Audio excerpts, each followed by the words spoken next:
So, we want to ask the question, we want to go straight into it, right? So, here's what. There are a lot of you out there that see these people, leadership. You want to know, ever heard the term, we see the glory, but we don't hear the what? Story. We want to get some stories tonight, right? Thank you very much. Good luck. You can see yourself, right?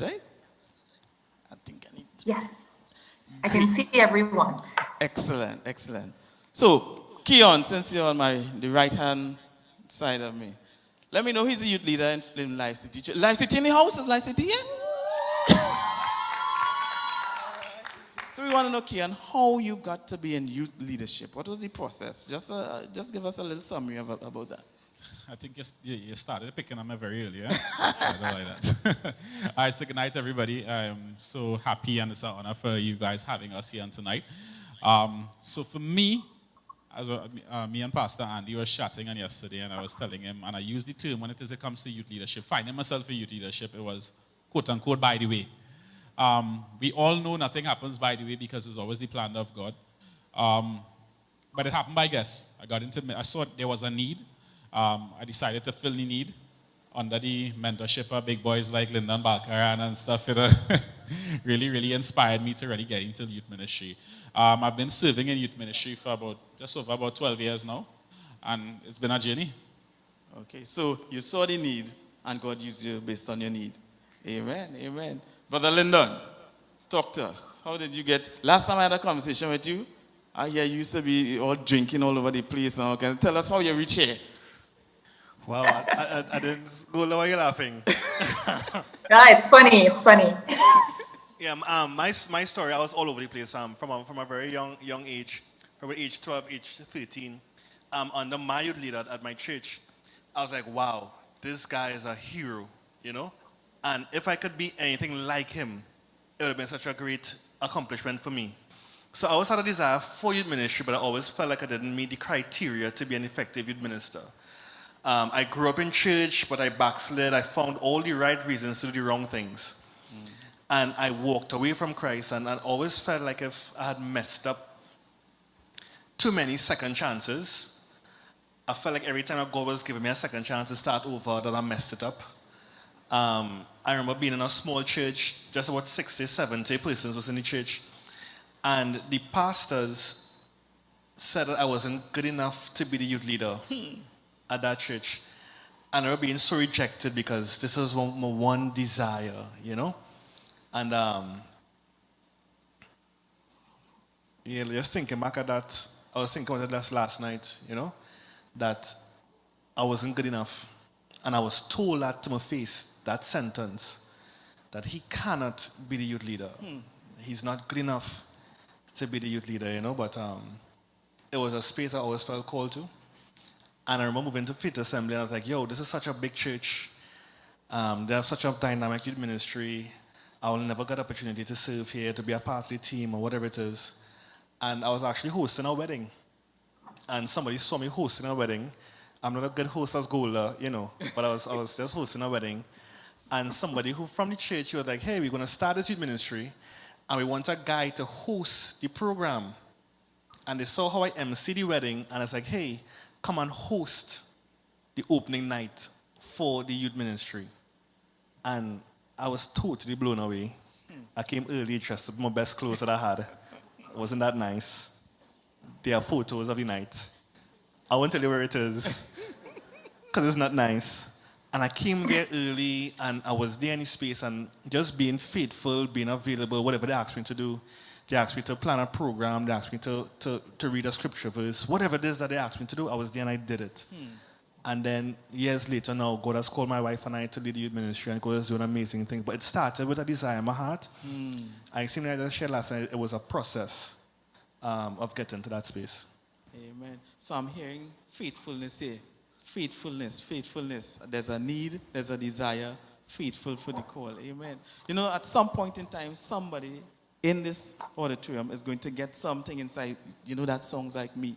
Or, I could add something resonates inside of me, and you'll be able to identify what we're speaking about, right? Dr. Niles, this guy he has a PhD. When I saw the guy, I said, well, you're young. The guys, come, Karen, talk to me. This story is not going to be as glamorous. Good night, RevivalTime Assembly. Good night. Wow, are we? Let's try that again. Good night, RevivalTime Assembly. Okay. We here. I'm going to try to make this as quick as possible because you guys probably know the least about me, so I feel like I need to kind of introduce myself properly. My name is Karen Niles. At the age of 9 or thereabouts, I was in primary school, and in the savannah outside of a primary school, I was in an altercation with a young man, put it like that. Pretty much he picked up a big stone to bust my head, and I said, you could throw the stone, but don't miss. If you miss, I'm picking up a bigger stone and I'm busting your head. And he threw the stone, and he missed. So, I mean, I believe in keeping my promises. So I did pick up a bigger stone and I bust his head. And I remember me and the principal of my primary school had like this real good relationship because I was always in his office. I used to be fighting all the time. It was like, oh, is that Karen again? Tell him coming. Yeah, so he knew me on a first name basis. Of course, I had to call him by his proper name. But it's funny because one day my dad woke me up at the age, I kept fighting and fighting. But my dad woke me up at the age of 13. And he said, you're going to go to this workshop. And I was just like, no. And he said, yes, you are, because in this little play called life, I am the father and you're the son. So you get to do what I say. So I went to this workshop because my dad said to. And to make a very, very long story short, I ended up being on the first ever National Adolescent Health Reproductive Advocacy Committee, which simply meant that I ended up talking to people about sex. Like, so I was trained as a youth worker after that happened. And since then, since the age of 13, I've been a youth worker talking to persons across countries about sex and relationships and sex and the law. And I talk to people from the ages of 13 all the way up to 35 from that very minute. And I think my real testimony into youth work in churches, because I actually go do youth ministry in churches as well. By the way, people from my church are here as well. I see some of you guys over here. What's the name of your church? Kingdom International Prayer and Praise Assembly. That's my dad's church as well. Make some noise. You guys are here? Okay.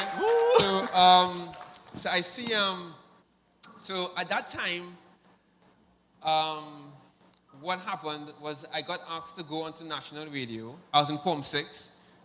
So still in school, I got asked to go on national radio and be the representative virgin. Literally, when talking about sex, so it was me as the virgin and a guy who was having sex with his girlfriend. So it was me abstain. And he was supposed to be BNC, which is be faithful and condomize, right? And but they told me it would be anonymous. So I was just like, okay, I'm still in school, so I don't want to lose all of my street cred. So I went in, and the guy said, well, we have Karen in the studio. And I was just like, yo, not cool. Not cool. They can't call my name. He said, it's okay. There are many Karens in Trinidad. And I was just like, okay. There are many Karens in Trinidad. So I spoke at length about what it was like to be a virgin. I was 17 years old and how I became committed in terms of wanting to be a virgin. And at the end of the interview, he said, we want to thank Mr. Niles for coming into the studio today. And I was really annoyed. I was really, really annoyed. And needless to say, I don't know how, but I think one person in my school called everybody else to tell them that I was on the radio. But when I got to school on Monday morning, everyone knew, and everybody wanted to talk to me and make fun of me. And one of the guys actually sat me down and said, Karen, this is not natural, this is not normal. I could hook you up, boss. I could hook you up. Let me hook you up. And he wanted to hook me up with one of the girls in school. And I said, no. And I said, I'll be okay. And he said, what actually started this journey for me in youth ministry, one of the guys said, Karen, just have sex. And I was just like, no. He said, why? I said, because the Bible says sex is for marriage. And he took out a Bible out of his pocket. Did not expect this. He took a Bible out of his pocket and slammed it on the table and said, show me where. And I had no idea where this thing was. And he said, but he's a hypocrite. You don't even know where this thing is. And so seriously, when that happened to me, I was totally embarrassed and I was totally challenged. And I was saying, but why am I keeping my virginity if it's probably not even in the book? So at that stage, I started to study the book properly, and actually sitting down with my dad and doing studies on sexuality. And from that stage, I started to get involved in youth ministry in churches and going to talk to churches about sex and stuff. Great. Great. Amen. Cool now. Now, I asked Yes, Gulda sir. to share the story because I heard her share it when she was with Pastor Jason Bechu, and I was totally blown away how she became anchor at the TV station, right? So that's the only part of my life you want to hear about. Okay, I'm okay with that. Of course, you can add on more if you want to, right? No. I'm okay with that story because most people know me as a news anchor. So I used to work at CNMG, right, which is now CTV, I think it's called. And I had just graduated from university. I was 21 years old, and the station was now sort of setting up, right? So they didn't have a single live transmission yet. All of the transmissions were recorded, and I was hired as a junior reporter. There were quite a few people on staff. So, there were reporters, there were producers, there were anchors. So they were people that were hired to be anchors, right? And after about 3 or 4 months working in this place, one of the sound engineers came to me. Me and him, we kind of had a friendship. He was also a Christian. And he came to me and he said, I think you would do well as a news anchor. So I'm going to tell you something. We have some engineers here from the States working with a consultancy company, and they've come to ensure that we can go live by the end of whatever time period. And they're going to be testing the transmission. I don't know when, but they're going to be testing it. And I think you should prepare yourself. So I said to my friend, Jared, he's now passed on. I said to him, I was like, yeah, the only problem with that though is that they have anchors, probably about 6 of them. They have reporters who are more senior to me. I am at the bottom of the ladder, right? He's like, it don't matter, because when they're testing, nobody will be here, right? So what you need to do is prepare yourself and just stay late. So I took his advice and I started putting on makeup. Don't laugh at me. Putting on makeup every day and staying back after work. And when I say putting on makeup, I mean, this is early days still. So my $10 eyeliner at that point in time was a full makeup thing. Putting on makeup and just sitting at my desk waiting for this thing that I did not know would happen, right? I didn't know if it was going to happen. So after about 3 weeks of doing this every single day, like not going home when I was supposed to go home and just kind of, mulling around in the office, I went back to Jared and I was like, Jared, you're making a fool out of me. And he's like, no, Jill, they're going to do this thing, I said, you're making a fool out of it. He's like, just hold on. And probably the next day, I can't remember how much further on, but it was just about a day later. I'm sitting in the office and I see this American man running down the stairs. And he says, we have a live signal. Who is here? And they looked around and I was the only one there. And that night, it was April 22nd, 2007. I tested the signal, and that was my first night news anchoring, and they saw that I was able to do a decent job, and that's how I got a position as a news anchor. Wow. Yeah. Just Do you want me to talk? Just as Kian was mentioned earlier, sometimes in the natural, it looks as though it's by chance. But God in His sovereignty is setting things up just for us. And sometimes we don't see that God's got this, but God's got this for us. This is church. Amen? Amen. You have something else, Gulda, for us? No, I was just going to say what you did. Okay. The thing that I learned from that time, now that I look back on it, because when I was going through it, I wasn't really learning much. As a matter of fact, when it even happened, I didn't think that it was, anything divine. But now when I look back on it, that 3-week period when I was waiting, I didn't know for sure what was going to happen. And I didn't have any expectations really. And when it did happen, it was like, wow, these things actually do occur. And it, my friend called it sublimation. Sublimation is, I don't know if you all have heard about this before, but it's the process by which a gas turns to a solid or a solid turns to a gas. So it misses the liquid step. And you basically, shoot off without carrying out all of the steps. And it's only God that can make that happen. Oh my goodness. Gulda, do you preach the gospel? And so? Okay, great. That was really great. That was really great. And just to add something there, because that would seem insignificant, right? And sometimes the opportunity that God placed in front of us isn't big and shiny. That's right. They said nobody's going to be there. This is not your big break, and a million persons are going to see you doing this. That's right. It is these small, seemingly insignificant moments where God is testing your attitude. That's right. Because it took 3 weeks. Most trainees are like, you making me a fool. I go on, right? And Kiana, I know you went through that as well too. But it's just your attitude. I just want to just reiterate that to somebody who's in the room. That somebody just calling to set up the mic stands, and you say, but I'm a singer.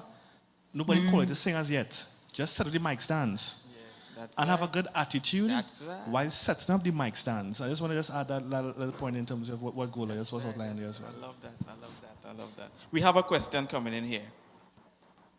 Well, this one's for the men. As young men in ministry and youth leadership, what strategies do you guys use to particularly draw young men to God? As young men in ministry and youth leadership, what strategies do you guys use to particularly draw young men to God? Anybody want to take that? Okay, I see you guys looking at me. So, let me just be a bit blunt. I just do what Jesus did. I kind of gather. I have this thing where I believe in genuine community.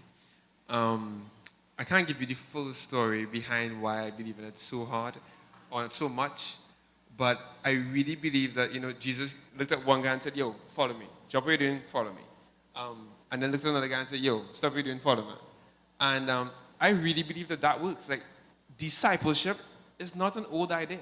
And particularly for guys, it's really important, even as little boys watch their fathers, and I know I did this, watch their fathers in order to learn how to live. Younger people in church need to learn from older people in church, which is why generational gaps are stupid things.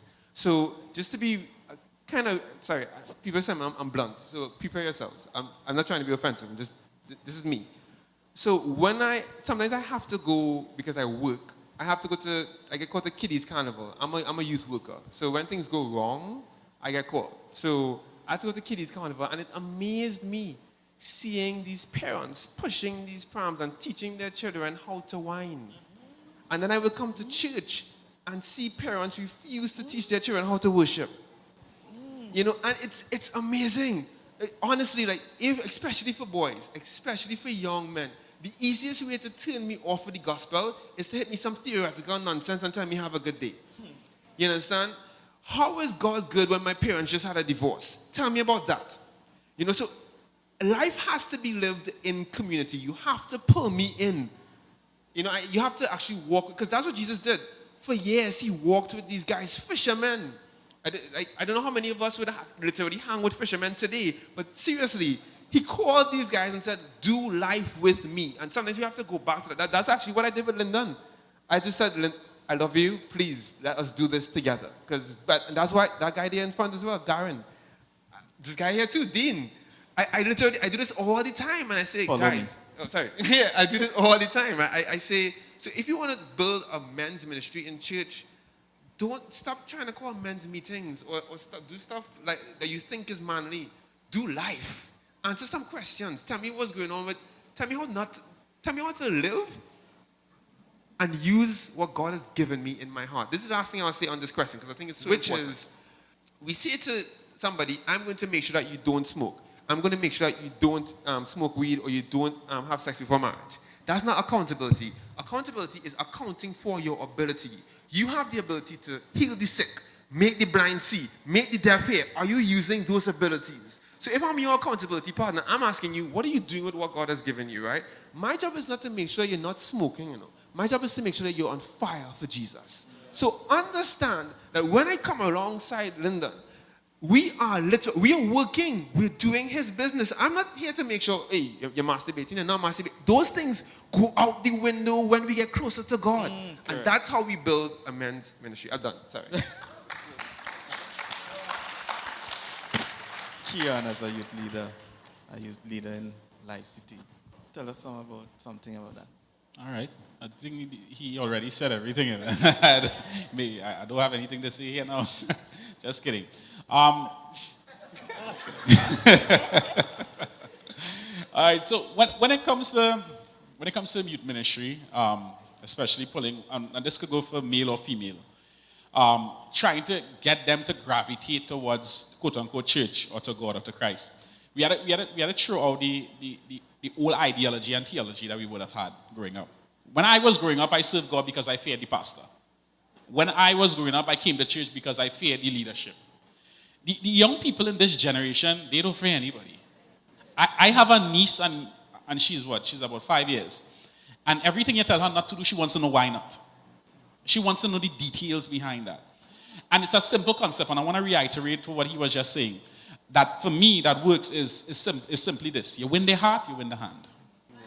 And it's not going to come with me coming and tell you don't need to do this. They know they don't need to do this. What they need to know is, what I need to help them with is how I'm not going to do it. They don't need another person beating down the back and tell them, okay, you need not to do this. I love what it is he said. You need not to do this, you need not to do that. They know what not to do. It's how are they going to come out of there. So building relationship is one of the pillars in John Maxwell's theology and ideology in terms of leadership. It's so practical when it comes to meeting them at their need. And for a lot of people, it's not going to happen necessarily at this altar. It's not necessarily going to happen at those chairs. For some of them, it's going to happen in their homes. For some people, it's going to happen in the movie town. For some people, it's going to happen where they meet. You have to meet them at their meeting place. And it's going to take some time, it's going to take some effort, but is building relationships. That was the foundational theology of Jesus. Building sustainable relationships. And once you build a relationship, you win the heart, you win the hand, you now become a vision to them. You now become the embodiment of what you were speaking about. I think sometimes we spend so much time preaching and we spend so much time teaching, yeah, we shouldn't do this and we shouldn't do that. But why? Where's the why? Where's the why? And then where are the tools? I can come and preach and I can teach a message, but that's only like 10% of the whole thing. And when it comes to young men, young people on the whole, not just young men, but young women, young men, meet them at their point of need. Meet them, build them relationships. That's to me. That's how I work. Yeah? Great.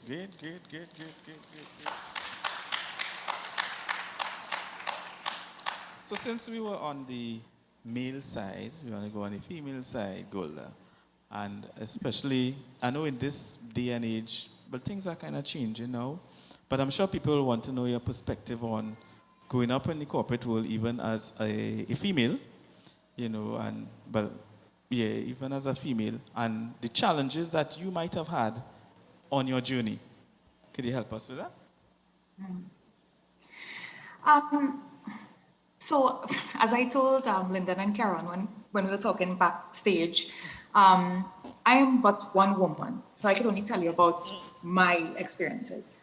And I don't know if they carry for all, many other females out there, but my experience in the media in Trinidad and Tobago for the 13 years that I was in it was simply that when you let people know who you are and what you stand for, and you live that, then people tend to know monkey know a tree to climb, And I had several experiences, working with different female reporters, and they would tell me about this person making a pass at them or that person tackling them, and I'm like, but I agree, this person, they don't tackle me.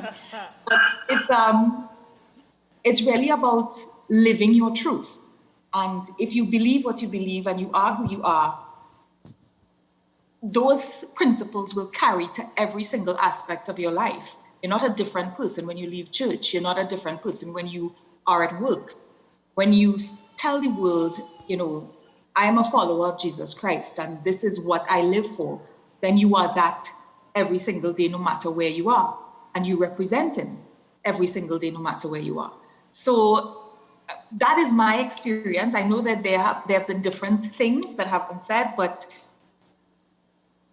I can only say that I've had respect. I have. Great. Thank you very much, Golda. Yeah, you can give a hand for that. So let us talk about purpose. A lot of people here When I was growing up, there was a lot of talk about you must know your purpose, find your purpose in life. Everything about a lot of purpose. How does a young person, or anybody for that matter, how does a young person find his purpose? Miles Monroe said if you don't know a purpose of a thing, you're going to abuse it. How does a young person, what would you say? Because sometimes I think that we make such a big deal on running on purpose that we don't understand how simple it might be. So what would you say about finding purpose? Somebody on this team. So Miles Monroe said, he said this as well. He said the two most important days that you were born is the two important days in your life is the day that you were born and the day you figure out why. Right? And Mark Twain was actually founded, but he's one that kind of made popular in the Christian community. And the question that we have to ask ourselves is, why are we here? Right? Why am I here? Ecclesiastes speaks about that there are seasons, a time for everything, but there's a purpose that God has placed in our heart, and no man can find it all by himself. And for me, and let me talk through my process as well. And I said this the other night to a young couple in youth ministry. And I said, this may sound controversial, but just hear my heart, right? I said, purpose is very important. Well, guys, just forgive me, right? Just follow me, right? Don't judge me and promote the church immediately, right? We place such a major effort on purpose that sometimes because we don't have a purpose that is clear, we don't move. So why am I not involved? Why am I not doing something? Well, I'm not sure what my purpose is, and I'm waiting for it. And when God opens heaven and says, you are a whatever, then you move. The Bible says that in all toil, there's profit. So for me, what I knew as a young person is that I love God, and I wanted to serve well. So for me, any opportunity that opened up, I got my hands dirty. When I started Faith Assembly, I started in a car park ministry. Mm-hmm. And I was so excited about that. And then I got involved in media. And I got involved in this community and that community and different things. And as I got into different experiences, something would say, well, yes, this resonates with me. This not as much. I can. So people will call me to host events and whatever it is, I can. But I'm not sure that that's what God has called me to. So what I did, I just exposed myself to a lot of things in terms of the kingdom. Mm-hmm. I exposed myself to people as well in terms of leaders who I trusted and opened myself up for counsel and correction as well.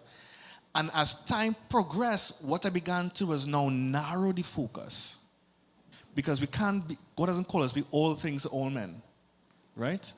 So he has called you to fulfill a specific purpose and I figured out. So for me, what has helped now to narrow my focus, I have a personal vision statement for my life. I know exactly where I am going, so that's one thing that I've written down.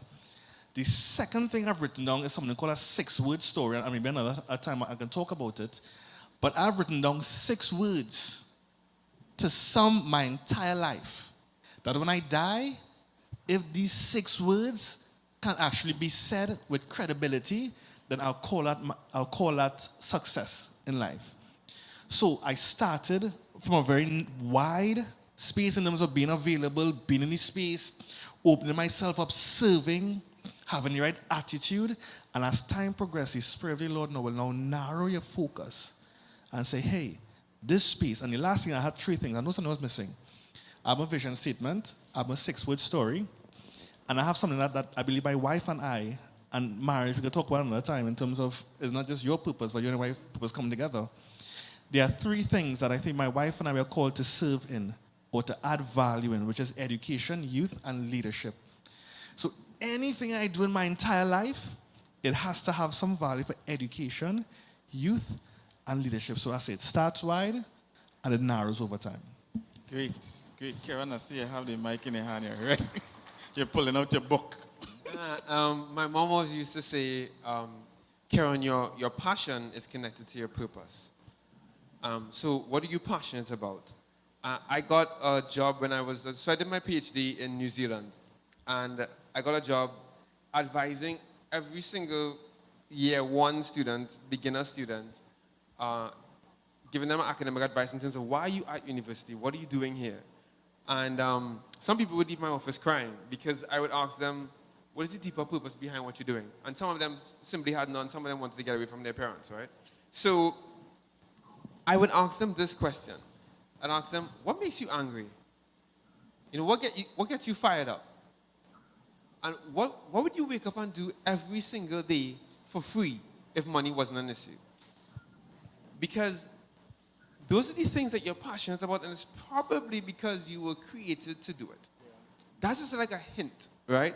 But even if, and this is what I really want to affirm what Lyndon said, even if you don't know what those things are, it is easier to steer a moving ship. You need to get going. You need to do something. Like, you can't wait for like what theologians call a theophany, like a shining light from heaven, you know, revealing himself to you. That doesn't make any sense. Start now. What can you do tomorrow? You know, like, and it doesn't have to be something huge. Like, what of us? We deliver heavenly lines there. The God of Shadrach, Meshach, and Abednego, hey, in the fiery furnace. But what about the God of John, whose head was cut off? What about Stephen, who was stoned? And so we have people that say that they don't see miracles, they don't see this and they don't see that, so they turn away from God. But I believe we have taught wrong around us for the false gospel. Because we're teaching the people to be fickle. So that what happens in the time of trouble now, God is still in the time of trouble. You know, but our young people, we teach them only that God is going to deliver for sure. Here was Shadrach, Meshach, and Abednego say that. We mentioned this on Sunday. I know that my God is able to deliver. But even if He does not, I'm not bowing down. You know why? Because they understood, they knew the God. You know, but we have a church now that we really, I'm concerned. And then somebody asked about, there was a question here, let me read the question here. Why do some preachers and televangelists preach more sermons on prosperity and abundance than repentance and holiness? You understand? So then if you keep hearing that, all you thinking about rich and this and God, and don't worry, so just as you mentioned, what happens when mommy gets divorced, parents get divorced? What happens when I go in trouble? What happens when I'm preaching around Jesus? You know, and we need to come back to what the Bible really says. You see, when Jesus was on the earth, when Jesus was on the earth, Jesus himself, his disciples left him. His disciples walked away from him. The ones who would be leaving him, the ones that would follow him on the earth. Right? They came asking for bread. He says, "When you bread, what do you want?" He said, "Unless you eat more flesh and drink more blood, you have no part of me." The Bible says that many left him that day. Then he looked at his disciples and he says, "Would you leave as well?" Peter said, "Where shall we go? For you alone are the bread of life." You see, there's those who have a revelation of who Jesus Christ is. And those who have that relationship and dependence on him are the ones who remain. The Bible says in the last days, the very elect, if possible, will be deceived. So the question is, and guys, this is what the panel is saying to you all tonight. Do you have a personal relationship with Jesus Christ? Is it based on your own revelation, or is it based on something that somebody told you?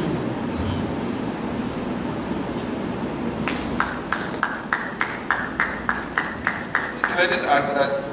If you are a Christian because of what you can get out of this, you're in the wrong faith. This is not about you. In the same way you just said, this is not your legacy. This is not even your story. This is his story. You understand? So, I can tell you honestly, I served in a prosperity gospel church for 2 years of my life. And served faithfully because I didn't even know it was a prosperity gospel church. When I got there, I felt like that was where I needed to be at that season. I served in that church. But I can tell you from serving in a prosperity gospel church, personally, and honestly, I can tell you the full story after you put me aside, I can tell you about it. Pastor later left with money and it ended up in a mess. But I can tell you this. There's something intrinsically shallow about a message where you will prosper and get a Porsche, you will prosper and get a Benz. It's something incredibly intrinsically shallow about telling people that this is about your prosperity and this is about you. But indeed, in truth and fact, the faith is actually about a man that came to earth, was stripped naked, was tortured, beaten, and put on a cross to to die, and then all of his disciples, all but one, were brutally murdered. Only John escaped into exile. All the other 11 disciples brutally murdered. And it has to be strange in your mind for you to take that message of these guys who suffered for the name and sake of Jesus Christ and then turn that into, and you will get up there. I don't know how that happens. And I said that was going to gospel church, so I just want to make it clear. This is actually not about you. And if you don't have that in your heart that it's actually about him from the start, then you will go. You will go. What is adding on what it is you guys were saying?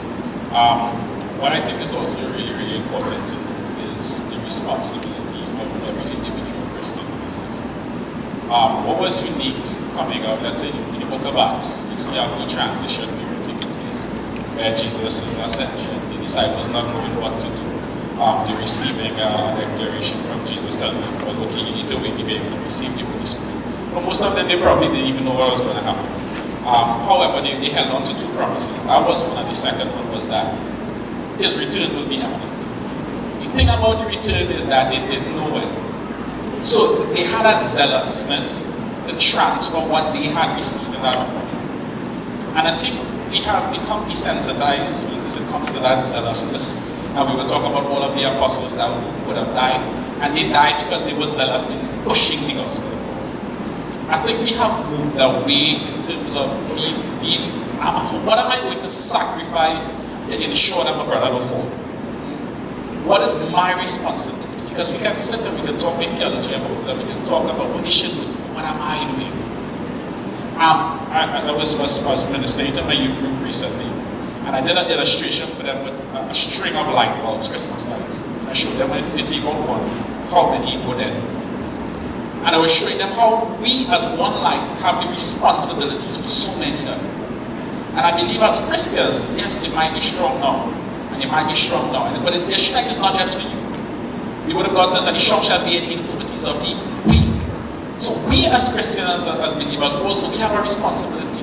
And I think on the outstore, we have to reach them anywhere we have to reach, but for some of us, it's right inside here. And for so many of us, it's the person that's next to you. It's the person that's next to you that is struggling.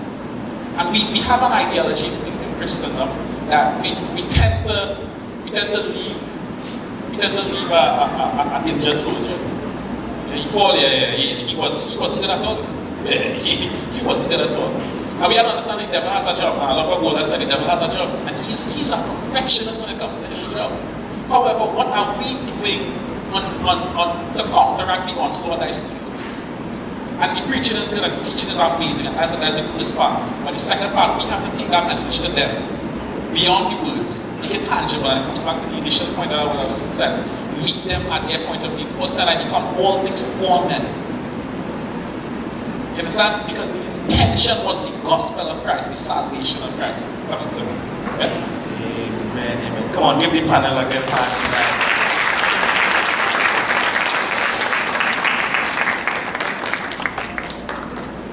I just wanted to add one last thing if I could. Sure.